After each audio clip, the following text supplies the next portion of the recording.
Assalamu alaikum, dear students. This is your teacher Umara Shaheen, and I officially welcome you all in your new class. Dear students, I hope and pray that all of you are fine. And I know you're all aware of the current situation of the virus outbreak. That is, we are unable to continue through our conventional ways. So we are going to study using this virtual way, so that we can continue our studies. Now, without wasting our time. Let me give you a brief recap that what we did in a previous year. We learned different topics, and the last topic that we learned, it was about development of organism with respect to plants and with respect to humans. And now this is the last topic that we will be studying in our this session, that is inheritance. Acha beta, how can we simply define inheritance? I'm sure all of you can define it in simple way, and that is transmission of characteristic. Generation after generation is called inheritance, or sometimes it is called hereditary. So before going into the details of this topic based on our syllabus content, which I'm going to show you here, these are the syllabus contents of this chapter from your biology 5090 syllabus. The topic is inheritance. So in order to study inheritance, first you need to learn some basic concepts, basic knowledge. So this is the diagram of an animal cell, and I just made one organelle, which is nucleus. Yes, in our chapter number 1, when we started learning biology, so we learned that nucleus is the brain of the cell. It is the boss of the cell. It is the main organelle which controls all the activities which are going on within the cell. So how is that the nucleus control all the activities which are going in the cell? Through the genetic information. ठीक है जी, and that genetic information, in that class we learned that it is DNA. Later in this lecture we will be learning about the details of DNA. Coming back towards the information that we were learning, the first term that we will be learning today is chromatin. chromatin, chromatin. When the cell is in normal phase, by normal phase I mean when the cell is not dividing, जब cell division नहीं हो रही होती, when the cell is not undergoing mitosis or meiosis, and we learned about mitosis and meiosis in our previous class. So when the cell is not undergoing mitosis and meiosis, then the DNA appears in the form of thread, and that thread of genetic material is called chromatin. But when cell needs to divide, when there's a time of cell division, so at that time our chromatin, it get condensed, and now it is not called chromatin, now it will be termed chromosome.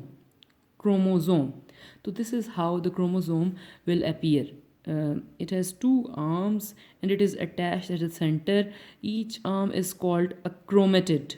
D आता है end पे, and the point where two chromatids are attached, that point is called centromere. I'm going to show you the actual diagram of chromosome, and the picture which is taken from electron microscope. This is how this is an electron micrograph of a chromosome. See, here is the centromere, and this is one chromatid and this is another chromatid. So this is how the chromosome or chromatin looks when it get condensed. It is called chromosome, and this is how it looks. Now coming back to the topic, there is a specific number of chromosome associated to each species. Now what is species? When we started chapter number 15, I guess, so we were learning about different classification of living organism. So we learned that there are 5 main categories of living organism. One is called Monera, which includes all the bacteria. Then we learned about plants, animals, fungi and protists. So these are 5 basic categories of living organism, and the unit of each this classification system, the basic unit of each kingdom is called species. Like for animals, we have different species. Like there's a specific species of a fly, there's a species of mouse, there's a species of humans, there's a species of different plants. So species is the basic unit of classification, and chromosome number is specific for each species. When it comes to humans, so you're all familiar that humans have 46 chromosomes. When a cell is containing complete genetic information. So it has how many chromosomes? It has 46 chromosomes, and which appear in the form of pairs. 46 का half क्या होता है बेटे? 23. तो if the information is like there are 46 chromosome or 23 pairs, so it is one and the same thing. So in this nucleus there are 23 pair of chromosome. और बेटे later on in this chapter when we'll be studying, तो आपको हर diagram में ना 23 pairs नहीं नज़र आएंगे. They will only show 2 or 3 pairs, but actually there are 23 pairs. तो लेकिन ease के लिए they only go for 1 or 2 pair जो आप draw करते हैं understanding के लिए. Actually there are 23 pairs in each of your cell. आपके नील का सेल है, आपके हेयर का सेल है, स्टमक का सेल है. Every cell contain full genetic information. ठीक है जी. तो up till now we have learn that there is a cell. Cell contains nucleus. Nucleus contain thread like genetic material which is called chromatin, and at the time of cell division when this chromatin get condensed, now it is called chromosome, and in each species there is a specific number of chromosome, and for human it is 46 chromosomes in the form of pairs. And beta, when there is a full set of information, you're all familiar with the term diploid. It is called diploid or represented by the word 2n. And when there are half chromosome in your gamete cells, like ovum in case of females and sperm in case of males, then the information is haploid and it is denoted by the letter n. This is all about chromosomes. And the pair of chromosome is called homologous pair.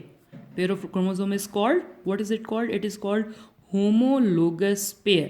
ठीक है. And in any individual, if you talk about human, one pair comes from father and the other comes from mother.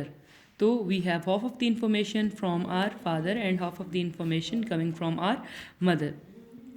Now moving on to another definition. Okay, we saw that chromosome is a structure that contains genetic information in the form of DNA. Now look at this. What is DNA? It is deoxyribonucleic acid, and in later in this chapter we will be learning about structure of DNA as well. Detail में तो नहीं है लेकिन थोड़ा बहुत इंशाल्लाह हम structure भी इसका देखेंगे. Deoxyribonucleic acid. ठीक है. This entire chromosome, it actually contains lots and lots of DNA. ठीक है. All of DNA is not responsible for characteristic. There are small parts of DNA which is responsible for characteristics.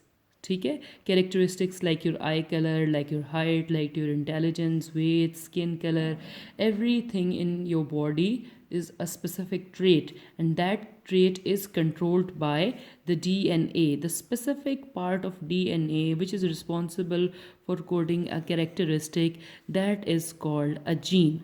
ठीक है. तो in simple definition we can say that gene is unit of inheritance. What is gene? It is unit of inheritance. ठीक है. This is the classic definition of gene.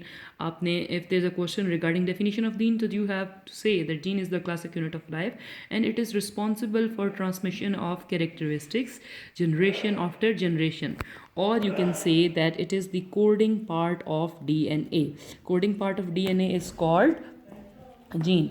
Let's say बेटे अगर मैं ये chromosome का ना इसको ओपन करके आपको दिखाऊं ना, तो ये ऐसे डीएनए का आपका स्ट्रक्चर होगा जो कि हम पढ़ेंगे. ठीक है. तो all of it is not coding. Some of the parts of the DNA they are responsible for coding certain characteristic. Like this part of over here, may be this is responsible for intelligence of the person. This part over here, maybe this is responsible for the height of the person. This part over here, maybe this is responsible for the skin part, skin color of the person. So this part, this part, this part, these parts are the coding, coding, coding part of genes, and the coding part of coding part of DNA, and coding part of DNA is called gene. Rest of the part, this one, this over here, this over here, this is non-coding part, and this is not called a gene. Only the coding part of DNA, ठीक है, unit of inheritance, it is called gene. Now moving on to another definition. See, look, this is the pair of homologous chromosome. ठीक है. One is coming from father and the other is coming from mother. So both have the gene. Let's say this is the gene of eye color. ठीक है. this gene over here is gene of eye color. One is coming from the father and one is coming from the mother. ठीक है जी. Now moving on to the last definition of today's topic, which is locus. LOCUS. ठीक है. Locus is the singular and loci it is the plural. It is the position on which gene is located. Position of gene on a chromosome is called locus. ठीक है. Let's say this is one gene, this is the locus of eye color gene. Let's say we have another gene over here. So then this will be the locus for, let's say this is the hair color gene. This is the gene for hair color. So this will be the locus of hair color gene. And there are multiple loci present on a single chromosome. Let's say this is the gene of intelligence. This is the gene of your jointed or disjointed earlobe. So we have multiple genes on single chromosome, and so we have different loci on a single chromosome. Okay beta, this is all from today's topic. Please watch this video carefully, and if you have any queries so then you can ask me directly in the WhatsApp group. Okay, tomorrow we will continue from here and we will move on to the next topic inshallah. Allah Hafiz.